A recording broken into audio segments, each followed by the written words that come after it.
Selamat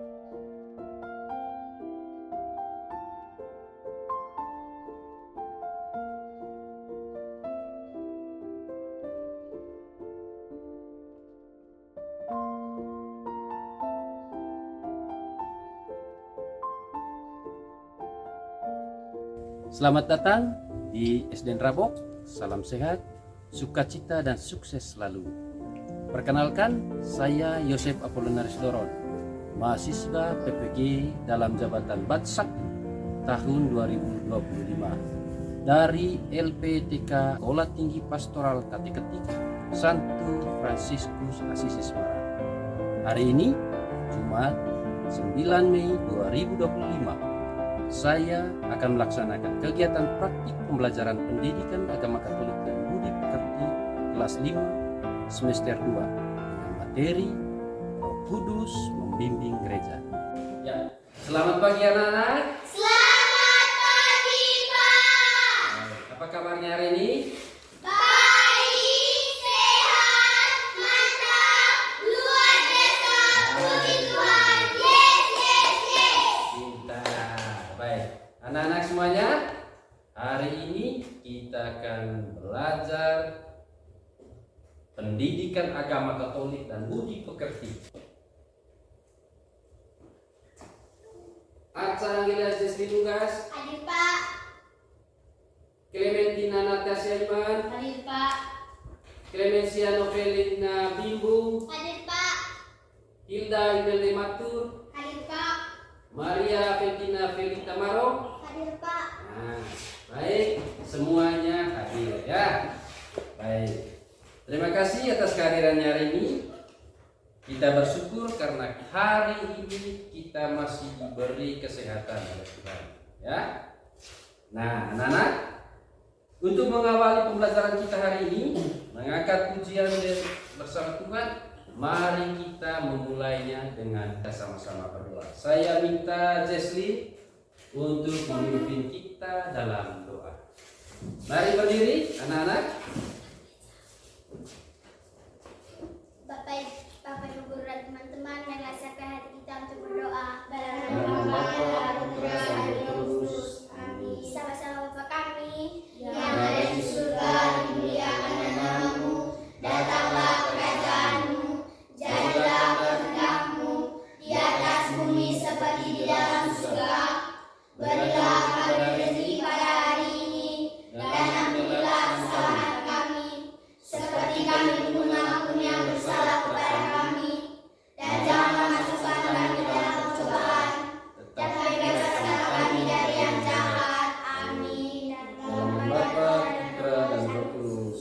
Amin. Baik, terima kasih. Hari ini kita akan belajar tentang Roh Kudus, pribadi Allah yang mengarahkan para rasul dan para murid Yesus dan menghidupi gereja sejak jemaat perdana. Nah, anak-anak, tujuan pembelajaran kita hari ini adalah peserta didik mampu memahami Roh Kudus yang diutus Yesus untuk menguatkan para rasul dan semua orang yang percaya, sehingga mampu mewujudkan iman dalam hidup sehari-hari dengan cara terlibat dalam hidup menggereja, hidup bersama yang dijiwai Roh Kudus, terlibat dalam pelestarian lingkungan yang mengembangkan sikap jujur. Kita akan mempelajari tentang Roh Kudus. Nah, anak-anak, sebelum kita lanjut, apakah ada yang mengetahui siapa itu Roh Kudus? Ya, silakan. Roh Kudus adalah Tuhan Allah. Siapa itu Roh Kudus? Mari bersama-sama kita menyimak dan membaca kitab suci ya, dari Kisah Para Rasul bab 2 ayat 1 sampai dengan 12. Ketika tiba hari Pentakosta, semua orang percaya berkumpul di satu tempat. Tiba-tiba turunlah dari langit suatu sunyi seperti tiupan angin keras yang memenuhi seluruh rumah di mana mereka duduk, dan tampaklah kepada mereka lidah-lidah seperti menyala api yang bertebaran dan hinggap pada mereka masing-masing. Maka penuhlah mereka dengan Roh Kudus. Lalu mereka mulai berkata-kata dalam bahasa-bahasa lain, seperti yang diberikan oleh Roh Kudus, Roh itu kepada mereka untuk mengatakan. Waktu itu di Yerusalem diam orang-orang Yahudi yang saleh dari segala bangsa di bawah kolong langit. Ketika turun bunyi itu, berkerumulah orang banyak. Mereka bingung karena mereka masing-masing mendengar rasul-rasul itu berkata-kata dalam bahasa mereka sendiri. Mereka semua tercengang-cengang dan heran, lalu berkata, bukankah mereka semua yang berkata-kata itu orang Galilea? Bagaimana mungkin kita masing-masing mendengar mereka berkata-kata dalam bahasa kita sendiri, yaitu bahasa yang kita pakai di negeri asal kita? Kita orang Partia, Media, Elam, penduduk Mesopotamia, Yudea dan Kapadokia, Pontus dan Asia, Frigia dan Pamfilia, Mesir dan daerah-daerah Libya yang berdekatan dengan Yunani. Pendatang-pendatang dari Roma, baik orang Yahudi maupun penganut agama Yahudi, orang Kreta dan orang Arab, kita mendengar mereka berkata-kata dalam bahasa kita sendiri tentang perbuatan-perbuatan besar yang dilakukan Allah.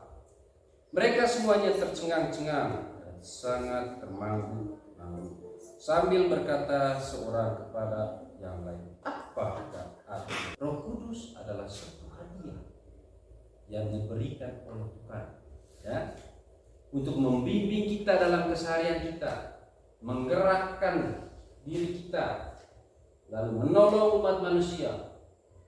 Mari kita bersama-sama menyimak isi cerita yang akan dibawakan oleh Bapak Guru, ya? Iya, Pak. Cerita dengan judul Api di Hati Petrus Kecil. Ya, coba lihat di buku masing-masing. Coba simak bersama, perhatikan baik-baik ya. Di sebuah desa kecil, hiduplah seorang anak bernama Petrus. Ia rajin ke gereja bersama neneknya, tetapi ia malu kalau disuruh berdoa di depan teman-teman. Ia sering berkata, nanti saja, aku takut salah. Suatu hari di gereja diadakan perayaan hari Pentakosta. Pastor bercerita tentang bagaimana Roh Kudus membuat para rasul yang penakut menjadi berani dan penuh semangat. Petrus mendengarkan dengan mata berbinar. Malam harinya ia berdoa, Roh Kudus, aku ingin seperti rasul-rasul itu. Tolong bantu aku supaya berani juga. Keesokan harinya saat di sekolah, gurunya meminta seorang menulis.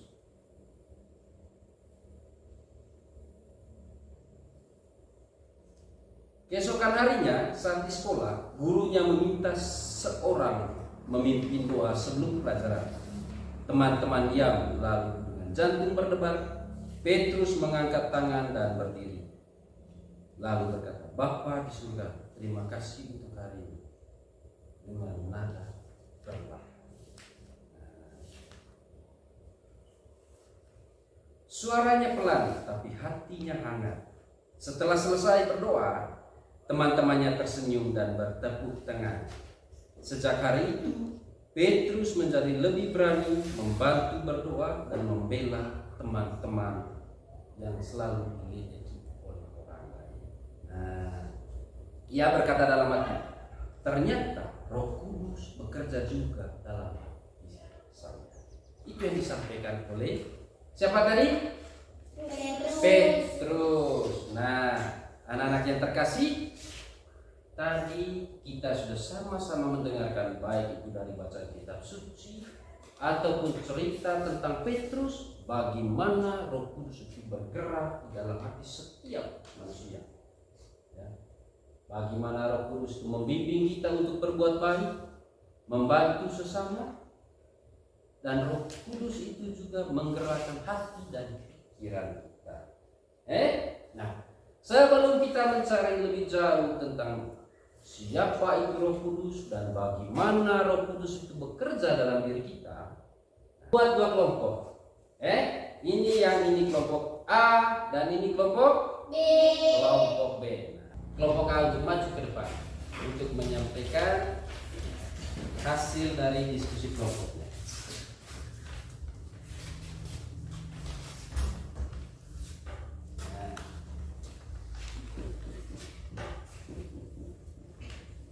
Selamat pagi teman-teman.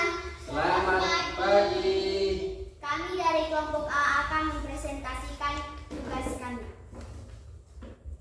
Nah, silakan. Kami akan membacakan soalnya terlebih dahulu.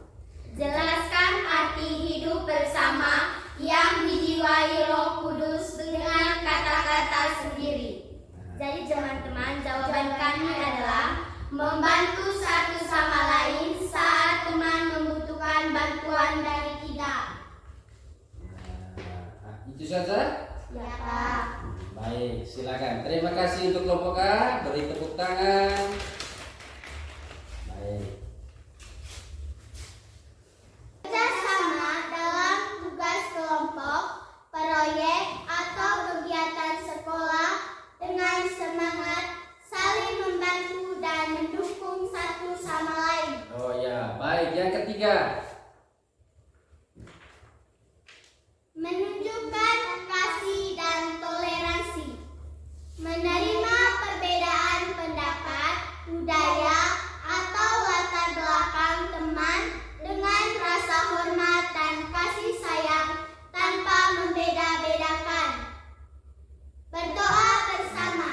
Mengajak teman-teman untuk berdoa bersama sebelum memulai pelajaran atau saat ada yang membutuhkan dukungan doa, menunjukkan bahwa kita mengandalkan kekuatan Roh Kudus dalam setiap aspek kehidupan. Ya, baik. Terima kasih untuk kelompok B. Luar biasa. Mari kita berikan tepuk tangan untuk kelompok B. Baik. Roh Kudus adalah hadiah dari Tuhan yang diberikan untuk kita semua, untuk membimbing kita, menguatkan kita, dan menolong umat manusia dalam hidup mereka sehari-hari. Lalu Roh Kudus itu bergerak dalam diri kita untuk menggerakkan hati dan pikiran. Baik, sebelum kita lanjut membahas tentang Roh Kudus, mari kita bernyanyi lagi. Kasih Yesus, indah indah oh indah, kasih Yesus, indah indah oh indah, kasih Yesus, indah indah oh indah, kasih Yesus, indah indah oh indah. Saat kita bernyanyi, di saat kita sedang belajar, kita harus berdoa untuk kehadiran Roh Kudus di dalam diri kita. Roh Kudus memberi kita kekuatan, ya, baik kita dalam keadaan sakit, dalam keadaan capek. Roh Kudus itu akan selalu memberikan kekuatan untuk kita menjalani hidup yang lebih baik. Lalu bagaimana kita mengikuti ajaran-ajaran Yesus? Seperti tadi dalam kitab suci, bagaimana Yesus mengirim Roh Kudus kepada Para rasul. Dari takut menjadi berani. Pada awalnya para rasul itu sembunyi karena takut. Tiba-tiba Yesus mengirim Roh Kudus kepada mereka. Lalu setelah Roh Kudus itu masuk dalam diri mereka, menguasai hati dan pikiran mereka, dan pada akhirnya mereka menjadi berani. Begitu. Roh Kudus mengajarkan kita tentang kebenaran dan membimbing kita agar hidup sesuai dengan kehendak Tuhan. Ia mengingatkan kita tentang ajaran Yesus dan membantu kita mengerti firman-firman Tuhan. Itulah Roh Kudus. Nah, Roh Kudus juga mengarahkan hati kita agar hidup sesuai dengan kasih dan kehendak Allah. Ia membantu kita membuat keputusan yang benar dan penuh kasih kepada sesama. Roh Kudus juga bekerja dalam menguatkan persatuan umat Tuhan. Ia mengajak kita untuk hidup dalam komunitas gereja yang saling mendukung sama lain.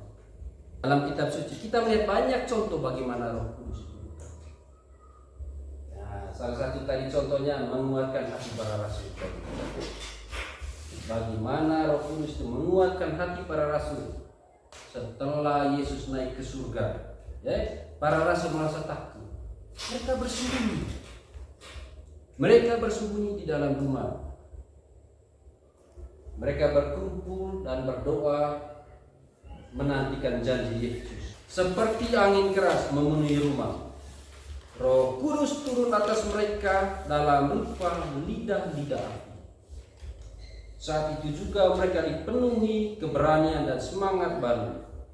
Para rasul mulai berbicara dalam berbagai bahasa yang mulai mewartakan Injil kepada banyak orang tanpa rasa takut. Ketakutan mereka tiba-tiba hilang di saat mereka bersembunyi di dalam rumah menanti kedatangan Roh Kudus yang dijanjikan oleh Tuhan Yesus. Tiba-tiba Roh Kudus itu turun dalam bentuk apa? Lidah api. Lalu setelah itu mereka merasa berani dan keluar dari rumah dan mewartakan Injil kepada banyak orang tanpa rasa takut. Ketakutan itulah Roh Kudus. Setelah peristiwa Pentakosta, para rasul tidak hanya berani mewartakan Injil, tetapi mereka membentuk komunitas umat beriman pertama, komunitas yang disebut Gereja Perdana. Mereka mendirikan apa? Gereja Perdana. Apa artinya dijiwai Roh Kudus? Berbuat baik. Dijiwai Roh Kudus adalah berarti dipenuhi atau digerakkan. Jadi hidup bersama yang dijiwai Roh Kudus berarti hidup dalam kasih, damai dan sukacita. Lalu apalagi tadi? Saling peduli. Apalagi tadi?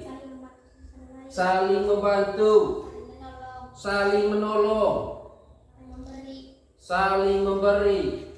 Setelah Roh Kudus turun pada hari Pentakosta, para rasul dan umat perdana tidak hanya berdoa dan hidup bersama, tetapi juga aktif dalam pelayanan dan pewartaan iman.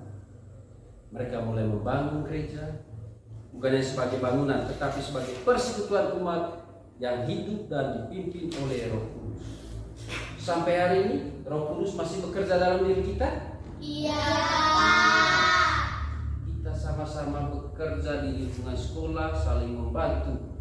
Begitu juga di gereja. Kita memberikan apa di gereja? Pelayanan-pelayanan di gereja. Dalam bentuk apa tadi? Seperti apa tadi? Ajuda. Yang ambil bagiannya kalian di gereja apa tadi? Kasih. Lalu apa tadi? Apa lagi? Nah, apa lagi? Mengapa kalian harus ambil bagian atau terlibat dalam kehidupan menggereja? Mengapa? Karena kita adalah bagian dari gereja. Kita ini adalah bagian dari gereja. Tadi kan sudah disampaikan dalam kisah para rasul tadi. Murid-murid bukan hanya saja menjadi berani, tetapi mereka juga mendirikan apa tadi? Gereja Perdana. Gereja Perdana. Sampai dengan saat ini kita adalah bagian dari gereja itu. Sehingga kita harus mengambil bagian dari setiap kegiatan-kegiatan yang ada di gereja. Begitu. Anak-anak? Iya, Pak. Apa yang berubah dalam diri para rasul setelah Roh Kudus turun? Apa yang berubah dalam diri para rasul setelah Roh Kudus itu tadi turun dalam diri mereka? Baik, ada yang tahu? Apa yang berubah dalam diri para rasul setelah Roh Kudus turun? Ada yang tahu? Angkat tangan. Ada yang tahu? Angkat tangan. Tadi apa? Ya. Dari takut menjadi berani. Dari takut menjadi berani. Dari takut menjadi Tidak takut menjadi berani. Tadi kan sudah disampaikan dalam kitab suci. Ya, Pak. Sebelum Roh Kudus itu menggerakkan hati para rasul, mereka bersembunyi dalam rumah. Tetapi setelah Roh Kudus itu turun atas diri mereka, mereka menjadi takut. Mereka tidak bersembunyi lagi di dalam rumah, tetapi mereka berani keluar dan mewartakan tentang cinta kasih. Iya, Dari bingung menjadi mengerti. Ya, Pak. Dari bingung sebelum Pentakosta, para rasul tidak sepenuhnya memahami misi Yesus. Mereka tidak tahu apa misi Yesus, apa sebenarnya yang akan mau disampaikan oleh Yesus. Tapi setelah Roh Kudus turun, mereka mulai mengerti rencana Allah dan siap melaksanakan dengan penuh semangat. Lalu yang ketiga, dari pasif menjadi pewarta. Mereka mewartakan kerajaan Allah. Mewartakan Injil. Nah, baik anak-anak.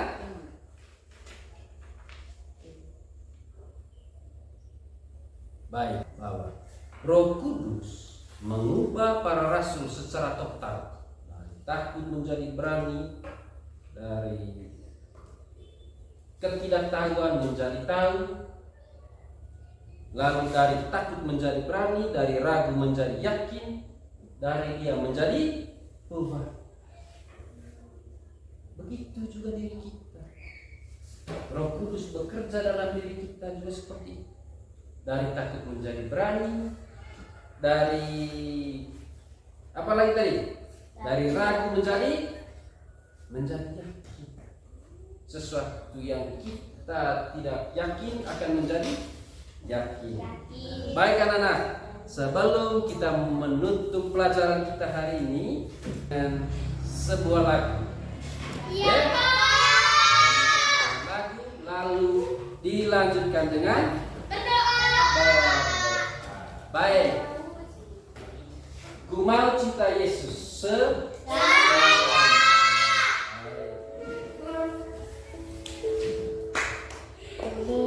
Cinta Yesus selamanya. Ku mau cinta Yesus selamanya.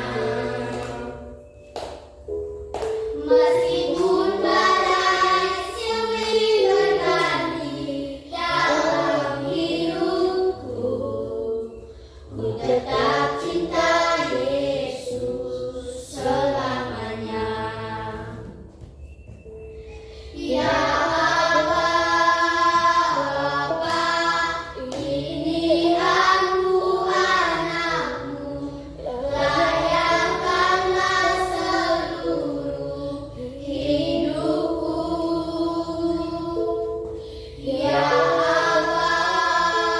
Bapa, ini aku anakmu, pakailah sesuai dengan rencanamu. Ya, baik anak-anak. Sampai di sini dulu untuk hari ini. Minggu depan kita akan lanjutkan dengan pelajaran yang berikut. Nah, sebelum kita pulang, kita menutupnya dengan Berdoa. mari kita berdoa bersama. Jesslyn. Bapak, Ibu, Guru, dan teman-teman, marilah siapkan hati kita untuk berdoa. Dalam nama Bapa dan Putra dan Roh Kudus. Amin. Salam Maria, penuh rahmat, Tuhan sertamu. Terpujilah engkau di antara wanita dan terpujilah buah tubuh Yesus. Santa Maria, doakanlah kami yang berdosa ini, sekarang dan pada waktu kami mati. Amin. dalam nama Bapa, Putra